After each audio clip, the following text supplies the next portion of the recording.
सोनिया जी के प्रति हमारे मन में कोई द्वेष भाव नहीं है, इसलिए चर्चा सोनिया जी के संदर्भ में करना मैं उचित नहीं मानता हूं। लेकिन इस देश ने यह जरूर तय करना है, हिंदुस्तान ने आज, क्या भारत जैसे देश ने उसका राष्ट्रपति, उपराष्ट्रपति, प्रधानमंत्री,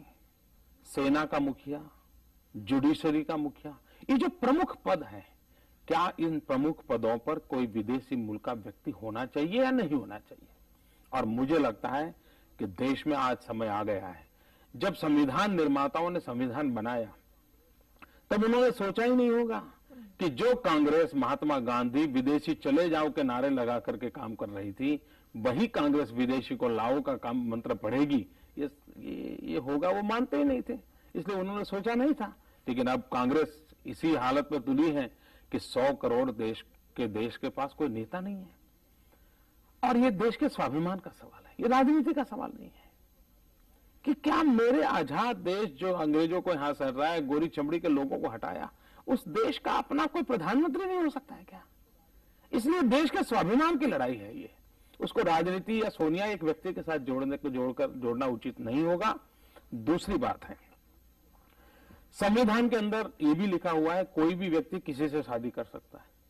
ये हमारे संविधान में लिखा है। लेकिन आपको जानकर के आश्चर्य होगा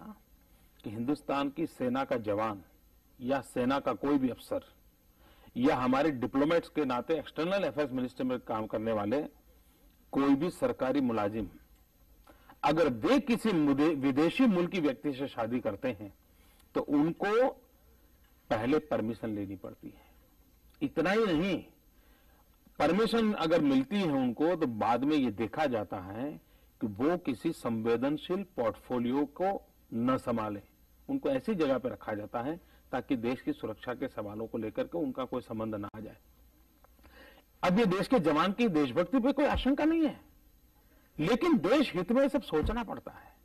अगर देश के एक जवान को पत्नी भी विदेशी लाने के लिए रोक है, तो क्या एक विदेशी महिला को देश का प्रधानमंत्री बना देना और हिंदुस्तान की सारी फाइलें उनके सामने खोल देना, ये कौन सी सुरक्षा का विषय है? तीसरी बात है,